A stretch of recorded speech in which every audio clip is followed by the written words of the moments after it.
ये वो समय था जब हम राजगीर के कुछ यादगार पलों को समेटे निकल रहे थे अपने लास्ट डेस्टिनेशन की ओर।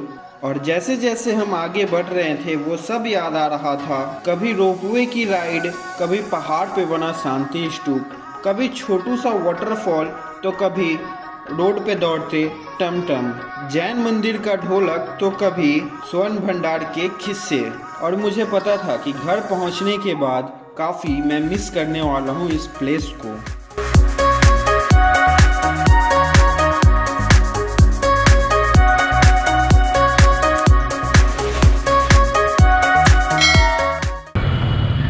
तो भैया हम लोग हैं जो चेकआउट कर चुके हैं होटल, और अब जा रहे हैं स्टेडियम की ओर, जो इंटरनेशनल स्टेडियम बन रहा है। तो वहाँ पे थोड़ा बहुत एक्सप्लोर करने के बाद हम लोग निकलेंगे नालंदा की ओर, और फिर वहाँ से बैक टू पवेलियन।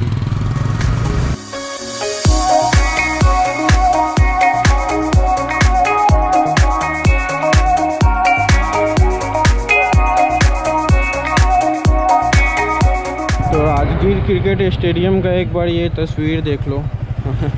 चला जाए अंदर, चलिए देखते हैं वहाँ पे जाके स्टेडियम के पास के अंदर में जाने का परमिशन देता है या फिर नहीं। और अगर नहीं देता है तो उनसे बोलेंगे कि ड्रोन फ्लाई करने दो कम से कम बाहर से ही, तो मिलता है परमिशन कि नहीं वो तो देखेंगे। अब व्यू देखो यार, कितना प्यारा शानदार लग रहा है सामने। ऐसा टाइम में आप आए, थोड़ा देर और पहले आते तो हम लोग कोशिश कर सकते थे कि स्टाफ मतलब ऑफिस में जाकर स्टाफ लोग से बोल करके और आप लोग को घुमा भी सकते थे, ठीक है। और ऐसा टाइम में आए कि ऑफिस में, ठीक है सर, कोई बात नहीं, आप लोग अपनी ऑफिस में मतलब ऑलरेडी मतलब कोई स्टाफ भी नहीं है, ठीक है। हम लोग घुराने में क्या, हम लोग घूरने देते, ठीक है। ठीक कहा है। तो यहाँ अंदर तो नहीं जाने दिया, बट ड्रोन फ्लाई करने का परमिशन मिल गया। और मैं बताऊँ तो यह स्टेडियम 90 एकड़ में बन रहा है।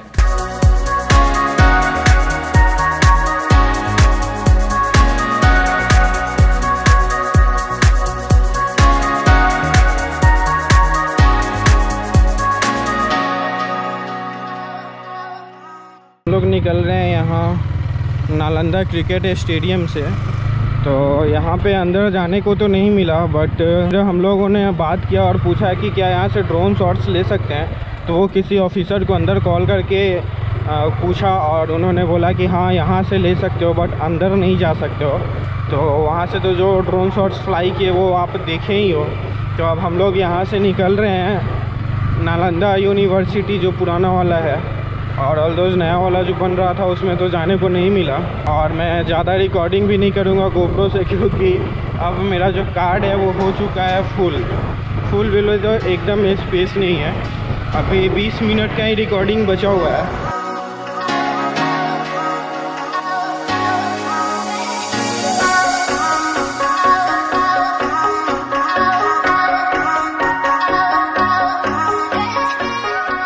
तो भैया आज के लास्ट फाइनल डेस्टिनेशन पे हम पहुंच चुके हैं, जो कि नालंदा यूनिवर्सिटी है पुराना वाला। एक चीज़ मेरे को काफ़ी ज़्यादा इंटरेस्टिंग लगी कि इस कॉलेज में किसी को भी अगर एडमिशन कराना होता था तो उसका सबसे फर्स्ट इंटरव्यू जो होता था वो यहाँ के चपरासी लेते थे, मतलब जो गेट कीपर रहते हैं। जब यह नालंदा यूनिवर्सिटी बनी थी 5th सेंचुरी एडी में, उस समय यहाँ फर्स्ट चीनी यात्री फाहियान आए थे। लेकिन फाहियान ने नालंदा के बारे में कोई हिस्ट्री को नहीं लिखा। दूसरे चीनी यात्री 7th सेंचुरी एडी में हर्षवर्धन के शासनकाल में सेकंड चीनी यात्री हुएनसांग आए। हुएनसांग यहाँ के स्टूडेंट टीचर रहे, उन्होंने पूरी नालंदा की डायरी को लिखा है। इस समय नालंदा का क्षेत्रफल 10 kilometre long and 5 kilometre bread. उस समय इसके 4 दरवाजे थे, वो चारों 4 दिशाओं में थे। मेन दरवाजे पर जो गेट कीपर होते वो महान पंडित कहलाते।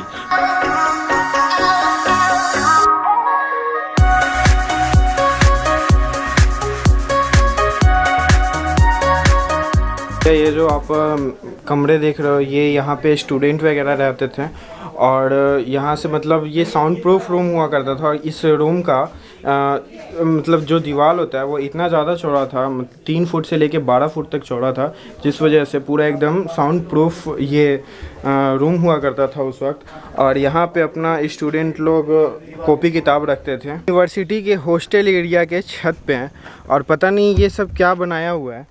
और अंदर में जाने के बाद दिखता है, उस साइड में बैठने टाइप में दिख रहा है और इस साइड में भी बैठने का ही दिख रहा है। अभी हम लोग ऊपर गए थे तो ऊपर में जो बनाया हुआ था कुछ चेयर टाइप, वो क्या था? बेड बने हुए हैं। अच्छा। गुप्त काल में स्टूडेंट जमीन पर ही सोते थे, हर्षा पीरियड में भी जमीन पर ही सोते थे, पाल पीरियड में बेड का आविष्कार हुआ, जो पाल राजा शासन काल का बना हुआ अपने बेड को। और यहाँ पे मधुमक्खी कुछ ज़्यादा ही है, सारा चील निकल के काट लिया। तो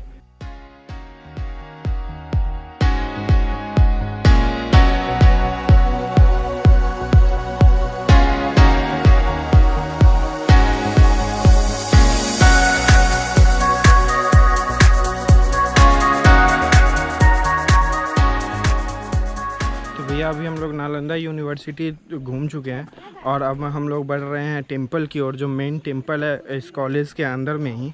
तो वहाँ पे भी जाते हैं और चाचा जी से थोड़ा पूछते हैं कि यहाँ का क्या स्टोरी है और क्या हिस्ट्री है। और जैसा कि आप देख रहे हो मतलब कितना प्यारा लग रहा है। बस यहाँ पे एक ही चीज़ है, कल तो मौसम काफ़ी ज़्यादा मस्त था, लेकिन अभी गर्मी कुछ ज़्यादा ही हो रखी है। और जैसा आप देख रहे होगे, दिख रहा होगा, हुए हैं नीचे वाली सीढ़ियाँ हैं गुप्त पीरियड की, सेकंड सीढ़ियाँ है हर्षा पीरियड की और थर्ड सीढ़ियाँ है पाल पीरियड की है। तीनों काल की यहाँ भी सीढ़ियाँ। अच्छा, मतलब तीनों अलग अलग काल में बना है? जी सर, 200 वर्ष बाद रीबिल्ट बनाए गए। इधर नए हॉस्टल बने, इधर नए टेंपल बनाए गए। अच्छा, तो मतलब जो पुराना वाला होता था उसको कभी गिराया नहीं जाता था? नहीं सर, पुरानी बिल्डिंग को टच नहीं करते थे, डिस्ट्रॉय नहीं कर। आज हम लोग क्या करते, दादाजी की बनी हुई मकान को नष्ट कर देते, उनकी नाम निशान मिट जाती है। उस समय उसी बिल्डिंग के ऊपर रीबिल्ट बनाए जाते थे। नालंदा 2 शब्दों के मेल से बने, नालम प्लस दा, नालंदा। नाला means lotus flower symbol of knowledge, and दा मीन्स टू गिव। दस complete meaning of the Nalanda is which gift knowledge. जो ज्ञान को दान दे वो प्लेस नालंदा। यहीं तक खुदाई है, आगे वो टीले हैं और भी खोदेंगे और भी नालंदा मिलेंगे, लेकिन खुदाई का बंद है। यहाँ से पढ़ने के बाद स्टूडेंट को कोई सर्टिफिकेट नहीं मिलता था। ज्ञान धर्म का जो प्रचार करते वही उनकी सर्टिफिकेट थी। यही इसकी पूरी हिस्ट्री है सर। अच्छा, मतलब इसमें तो जितने भी टीचर वगैरह जो होंगे वो जो पढ़ाते होंगे जी, तो उनका तो समाधि इसी में जाता होगा या फिर कहीं घर पास में भी हो? जैसे यहाँ के नागा अर्जुना थे, हाँ, बहुत बड़े स्कॉलर टीचर थे। वो आपका तिब्बत, सिक्किम, नेपाल जाकर भी प्रचार किए। तो बहुत सारे लोग यहाँ से ज्ञान लेकर विदेशों में भी धर्मों का प्रचार किए हैं। हर जगह आज हमारे बौद्ध धर्म जो है ये इसी नालंदा का देन है। इंडिया से ज़्यादा विदेशों में ही बुद्ध की पूजा हो रही है, हाँ, जबकि बुद्ध का जन्म हमारे इंडिया में ही है। नेपाल में जन्म हुआ, बोध गया में ज्ञान की प्राप्ति हुई और कुशीनगर में उनका अंतिम निर्माण हुआ। वो कभी विदेश यात्रा नहीं गए, लेकिन आज विदेश में भी उनकी पूजा।